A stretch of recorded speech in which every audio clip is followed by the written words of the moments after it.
My name is Natalie Carter, and I'm 30 years old. If you ask the people who know me, they'd probably tell you I have my life together. I work in finance, own my own place, pay my bills on time, and rarely ask anyone for help. What they don't know is that I've spent most of my life carrying other people's problems on my back, especially my sister's. I've been on my own since I was 18. No trust fund, no family support, no magical safety net. I paid my own way through college, worked nights and weekends, and built everything I have from scratch. Meanwhile, my younger sister, Sophia, somehow floated through life, like consequences were optional. If she crashed, someone always caught her, usually me. The first sign of trouble came on a Tuesday afternoon. My phone lit up. Mom. I stared at the screen for a few seconds. Lorraine Carter never called just to chat. She never called to ask how I was doing, or whether I'd eaten lunch. When my mother called, it meant one thing. Someone needed something. I answered anyway. "Hi, sweetheart," she said, her voice unusually cheerful. I frowned. "Hey, Mom. How's work? Still doing that finance thing?" I nearly laughed. That finance thing. I'd been working in the same field for nearly 10 years and she still couldn't explain what I did. Yep. Still doing that finance thing. A pause. Then she sighed dramatically. "Natalie, your sister is in trouble." I closed my eyes. Of course she was. Sophia had an extraordinary talent for turning ordinary situations into disasters. There was the time she borrowed my car without asking and crashed it while texting. I paid the deductible. There was the apartment she begged me to co-sign for, because she just needed a little help. 3 months later, she stopped paying rent and disappeared. I spent nearly a year fixing my credit. She moved back in with our parents and acted like nothing had happened. And every single time, I was expected to forgive her, to rescue her, to understand. I leaned against my kitchen counter. "What happened this time?" Mom exhaled shakily. "Sophia owes money." "How much?" Silence. Then, $43,500. I nearly dropped my phone. "What?" "She's made some mistakes." $43,000 isn't a mistake. Mom, that's a lifestyle. It's complicated. I already knew I wasn't going to like the rest of this conversation. Then she delivered the real reason she'd called. "You need to help her." I blinked. "I'm sorry. You've done well for yourself. You have savings. You can pay it off." I actually laughed. Not because it was funny, because I couldn't believe what I was hearing. "You want me to pay $43,000 of Sophia's debt? She's your sister." There it was. The family card. Always the family card. I took a long breath. "No." Silence. Then, "No, I'm not paying her debt." Her voice sharpened immediately. "Natalie, you don't understand. She borrowed money from dangerous people." I pinched the bridge of my nose. "And whose fault is that? She's struggling." "No." "Mom? She's reckless."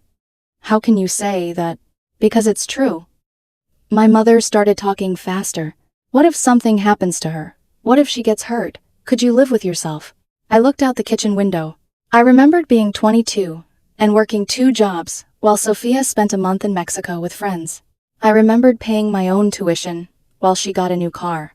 I remembered every birthday forgotten, every achievement ignored, every sacrifice expected.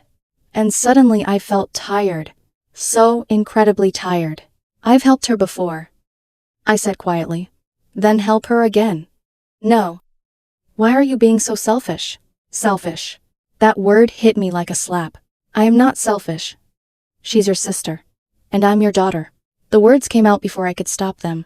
Silence. Heavy silence. I swallowed hard. "When was the last time you called to ask how I was doing?" Mom said nothing. "When was the last time you helped me with anything?" Still nothing. "You only call when Sophia needs something." "Natalie, no. I'm done." Her voice became cold. "If you don't help, we may have to reconsider our relationship." I almost laughed again. "You'll cut me off. We're serious." I looked around my apartment. Every piece of furniture, every bill, every achievement. I had built all of it without them. You can't cut off someone you've never supported. Natalie, I won't pay. You're abandoning your family. No. Mom? I took a shaky breath. For the first time in my life, I'm choosing myself. And then I hung up. I stood there in the silence. My phone still in my hand. I should have felt guilty. I should have felt afraid. Instead, I felt something strange. Relief. But deep down, I knew my family. They weren't going to accept no, not from me. Not after 30 years of believing I existed to clean up their messes. I set my phone on the counter. A few seconds later, it buzzed again. Then again. Then again. I didn't look, because for the first time in my life, I had finally stopped running toward the fire. And I had no idea that the worst was still coming. The silence, after I hung up with my mother, lasted less than 12 hours. At 6 the next morning, my phone buzzed. Mom, I don't understand how you can do this to your sister. 5 minutes later, Mom, those people are dangerous. Natalie. 10 minutes after that, Mom, I haven't slept all night. I stared at the messages while drinking my coffee. The old version of me would have called back immediately. The old version of me would have tried to fix everything. But I wasn't that person anymore. I put my phone down and went to work. By lunch, I had 7 missed calls.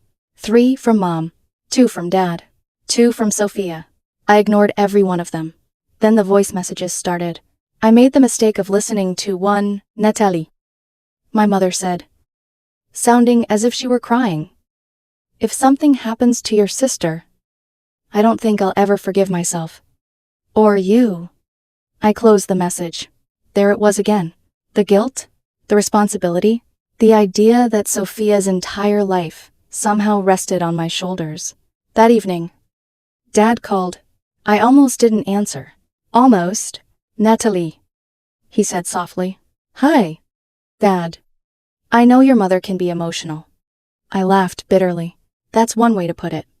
He ignored the comment. Look, sweetheart, this is serious. Sophia's in trouble. I know. She's scared. So Angyi. Silence. Then he sighed. You've always been the dependable one. I shut my eyes. Those words, the dependable one, I'd heard them my entire life. When Sophia forgot to pay her bills, when she lost another job, when she crashed my car, when she needed money, when she needed a place to stay, I was dependable, which apparently meant I was expected to sacrifice everything. Dad, I said quietly. Being dependable doesn't mean I'm responsible for everyone. She's your sister. Why does everyone keep saying that like it's some magical answer? He didn't reply. Instead, he said something that made my stomach twist. Don't let us down. Us? Not, don't let Sophia down. Don't let us down. As though I existed to carry the family, I ended the call a few minutes later. I thought that would be the end of it. I was wrong. The reinforcements arrived. The first call came from my Uncle Greg. I hadn't spoken to him in nearly 3 years. Hey. Natalie, he said cheerfully. I almost laughed. No one in my family called me just to say hello. What do you need? Uncle Greg. A pause. Then. Your mom's worried about Sophia. Of course, he launched into a speech about family and forgiveness. I barely listened. Finally, I interrupted. Did Mom ask you to call? Silence. Then an awkward laugh. Well? She mentioned the situation. I pinched the bridge of my nose. I'm not paying the debt. Come on. Natalie. She's struggling. No. She's irresponsible. He sighed, dramatically. I think you're being a little harsh. I almost choked. Harsh. The woman had accumulated over $43,000 in debt and borrowed money from dangerous people, but I was harsh. I ended the call. The next day, it was Aunt Deborah, then Cousin Emily, then another aunt. It was like my parents had organized an intervention. Every single person repeated the same lines. She's family. People make mistakes. You can afford it. Not one person asked how I felt. Not one person asked whether this had happened before. Not one person wondered why I had finally said no. I felt like I was losing my mind. Then I got a call from my cousin, Ryan. One of the few people in the family I actually like. Dude, he said. I smiled despite myself. Hi. Ryan. Lorraine's losing it. Isaiah. I figured. No. I mean really losing it. I sat down. What happened? She's been talking about you to everyone. I frowned. What do you mean? Ryan hesitated. She told people you said Sophia deserves whatever happens to her. I froze. I never said that. I know. Anger surged through me. My own mother was lying about me, painting me as some kind of monster. She also said, money made you selfish. I laughed bitterly. Money. The very thing they wanted from me. I can't believe this. Ryan's voice softened. You okay? I looked around my apartment. The silence suddenly felt heavy. No. I admitted. For a moment neither of us spoke. Then he said quietly. For what it's worth. I don't think you're wrong. I swallowed hard. Thanks. After we hung up, I sat there for a long time. Memories started surfacing. Sophia's 16th birthday. She wanted an expensive car. Mom and Dad bought it. My 16th birthday. A card and $50. College graduation. I graduated with honors. My parents missed the ceremony because Sophia had broken up with a boyfriend and needed support. The promotion I'd worked years to earn. I called my mother. Excited. She spent the entire conversation talking about Sophia's new apartment. The signs had always been there. I just never wanted to see them. That night, my phone buzzed again. This time, it was Sophia. Sophia, I can't believe how selfish you're being. I stared at the message. Then, another arrived. Sophia, you know I'm in trouble, and you're doing nothing. Another. Sophia, you're supposed to be my sister. I didn't answer. A minute later. Sophia, you have the money. Stop acting like it's a big deal. Then. Sophia, just pay it off. I'll pay you back. I actually laughed. Pay me back. Sophia had never paid anyone back for anything. I put the phone down. A few minutes later it buzzed again. This message was longer. She accused me of abandoning her. Said I'd never understand what it was like to struggle. Said I thought I was better than everyone. Then I read the sentence that made my chest tighten. Mom and Dad always said you'd come around. Eventually. I stared at those words. Read them again. And again. My parents had promised her. They had spent years teaching her that I would always rescue her. That no matter how badly she messed up, I would fix it. No wonder she wasn't afraid. No wonder she felt entitled. I wasn't a sister to them. I was an emergency fund. I turned my phone over and closed my eyes. For the first time in my life, I understood something painful. My family didn't love the real me. They loved what I could do for them. And the moment I stopped doing it, I became the villain. I didn't answer Sophia's messages. I didn't answer anyone. I went to bed, hoping the next day would be quieter. Instead, I woke up to 15 more messages. And I had no idea that my sister was already planning something far worse than guilt trips and angry texts. The next few days were strangely quiet. No calls, no texts, no dramatic voice messages from my mother. Honestly, it made me nervous. My family wasn't the type to give up. I should have known they were planning something. I found out on Thursday afternoon. I was at work when my phone rang. The caller ID showed my bank. Hello? This is Natalie. Ms. Carter. This is the fraud department. We need to discuss some suspicious activity on your account. I sat up straighter. What kind of suspicious activity? There was an attempt to access your account using documents that didn't match our records. My stomach dropped. What? The individual attempted to change your contact information and request fund transfers. Fortunately, our security system flagged the transaction. I could barely breathe. Who tried to access my account? I'm sorry. Mom? I can't disclose names during an ongoing investigation. I gripped my phone tighter. Was it someone close to me? Brief Pause. I can only say that the documentation suggests the individual had access to some of your personal information. I didn't need any more details. I already knew. Sophia. Who else would think she had the right to my money? I thanked the representative. Ended the call.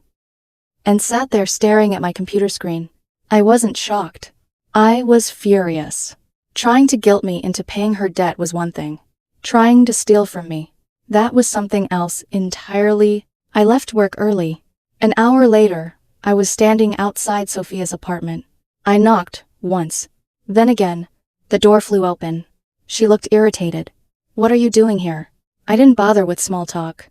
"You tried to steal from me." Her expression changed for half a second. Then she crossed her arms. "I don't know what you're talking about." I stared at her.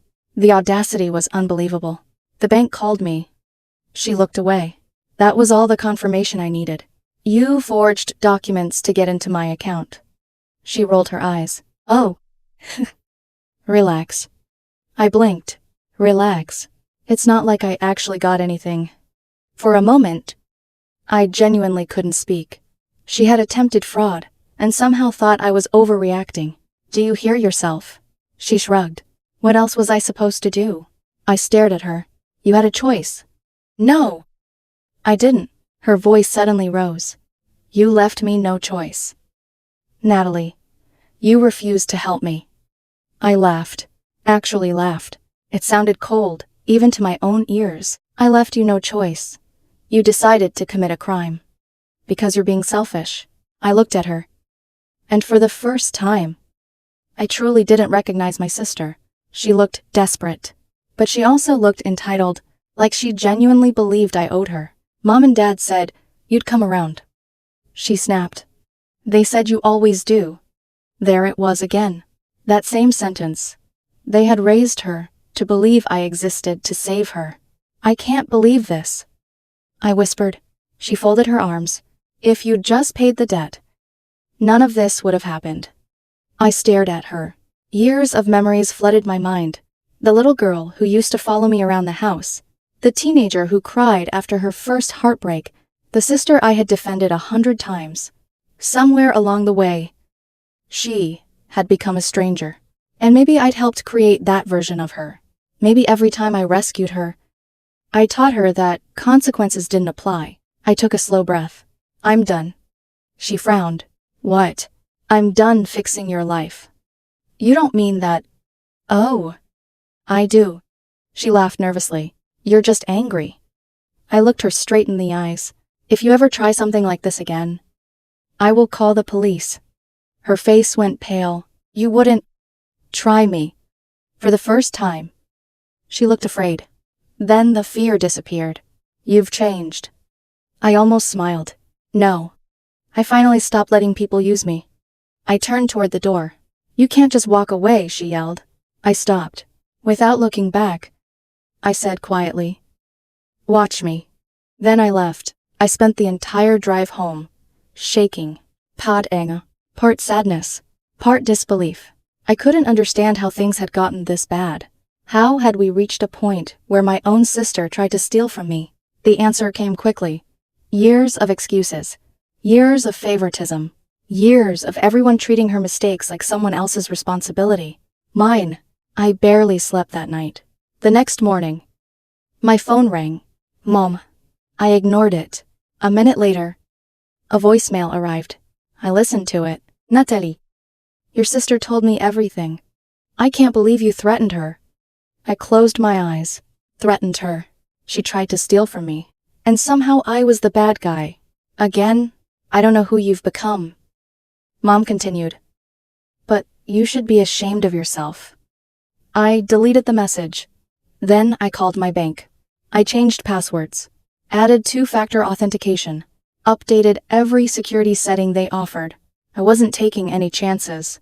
For a few days, things were quiet again. Too quiet. Then I came home from work one evening and saw a familiar car parked in my driveway. Isaihu, Mo and Dad. Of course, Mom was standing outside my front door. Dad looked miserable. The moment I stepped out of my car, she started talking. "We need to discuss this." "I don't think we do. This nonsense has gone on long enough." I unlocked my front door. She followed me inside. Dad followed her. "You're just going to ignore us," she demanded. I set my keys on the table. "No. I'm going to listen to the same speech you've been giving me for weeks." "Natalie, let me guess. Sophia is struggling. Family helps family. I'm selfish. Mom frowned. Don't mock me. I'm not. She crossed her arms. Your sister needs you. I turned around. No. She needs consequences. Dad finally spoke. Sweetheart, can't we find some kind of compromise? I stared at him. A compromise. Maybe help with part of the debt. I almost couldn't believe it. Even after the fraud attempt. Even after everything. They were still asking me for money. Did she tell you she tried to steal from me? Silence. Mom looked away. That was answer enough. You knew. Natalie, you knew and you're still defending her. She's desperate. I laughed in disbelief. She committed fraud. Because she's scared, Mom shouted. I stared at both of them. And suddenly I felt something inside me break. Not anger. Not sadness. Something quieter. Acceptance. They were never going to understand. They were never going to choose me. Not this time. Not ever. I walked to the front door and opened it. Mom blinked. What are you doing? Leave. What? Get out. Her face turned red. You can't throw us out. Watch me. Natalie, I'm done. Dad looked devastated. Sweetheart, no. I looked at both of them. I have spent my entire life cleaning up this family's messes. I have sacrificed my time, my money, and my peace for people who wouldn't do the same for me. Mom's eyes widened. You don't mean that? I do. I pointed toward the door. Leave. Dad gently touched Mom's arm. Come on. Lorraine. She looked furious. You'll regret this. I didn't answer. She walked out. Dad followed. A few seconds later, I closed the door, and for the first time in weeks, there was silence. Real silence. I leaned against the door and closed my eyes. I thought it was finally over. I was wrong, because the next surprise waiting for me would prove that my family still hadn't reached the bottom. Not even close. A few days after I threw my parents out, curiosity got the better of me. I wanted to know what was happening with Sophia. Not because I planned to help, I just needed to know how far everything had spiraled. I called a mutual friend who still kept in touch with her. Hey, I said. Have you heard anything about Sophia? There was a pause. Oh, it's bad. I sat down on my couch. What happened? The people she owes money to aren't playing around. I frowned. What do you mean? They trashed her car. What? Completely destroyed it. Windows smashed. Tires slashed. She's terrified. I closed my eyes. A year ago, I would have jumped into rescue mode. I would have found a solution. Made phone calls, transferred money, fixed everything. Instead, I simply sat there. Because this time, I understood something important. I didn't create this mess. And I couldn't keep destroying my own life, trying to save someone who refused to save herself. I thanked my friend, and hung up. I knew exactly what would happen next. More pressure, more guilt, more demands. I was right. 3 days later, I opened my mailbox and found an envelope from a law office. I frowned. Then I opened it. As I read the letter, I genuinely thought it had to be a joke. My parents were threatening legal action. According to them, I had a moral obligation to financially support my sister. They demanded that I pay Sophia's debt. I read the letter twice, then a third time. Finally, I laughed. Not because it was funny, because it was insane. I immediately called my lawyer, after I explained everything. He was quiet for several seconds. Then he chuckled. Natalie, they can't be serious. Oh, they're serious. He laughed again. They don't have a case. So they can't force me to pay? Absolutely not. I leaned back in my chair. Good. Honestly, he said, if they tried to file this in court, it'd probably get thrown out immediately. For the first time in weeks, I smiled. Thank you. After I hung up, I sat in silence. The letter was sitting on the coffee table. I stared at it, and suddenly I felt tired. Not angry, not hurt, just exhausted. I had spent years trying to be a good daughter, a good sister, a good person, and none of it had mattered. Because no matter how much I gave, they always wanted more. I finally admitted something to myself.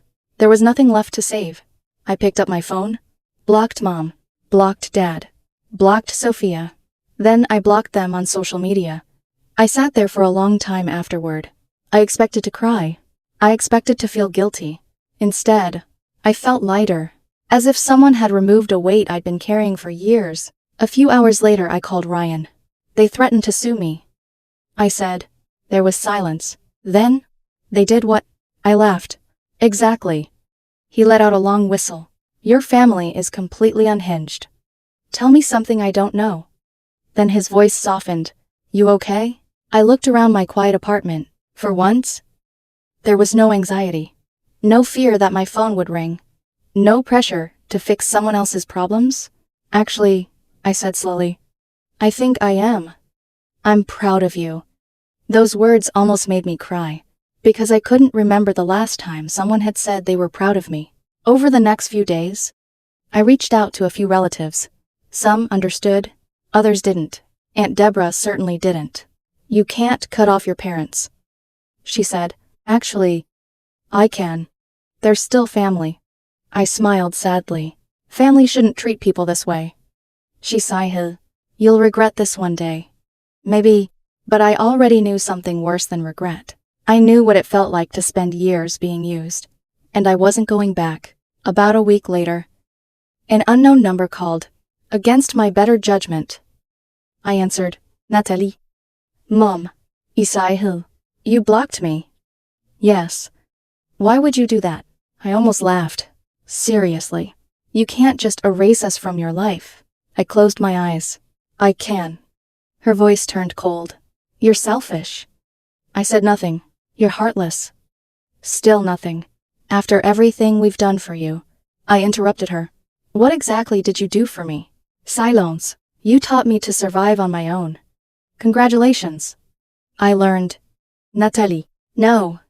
I took a deep breath. I'm done being the family bank account. You'll regret this. I don't think I will. Then I hung up and blocked that number too. Months passed, slowly. My life changed. The constant stress disappeared. I started sleeping better. I went out with friends more. I picked up hobbies I'd abandoned years earlier. I took a weekend trip without worrying about coming home to another family emergency.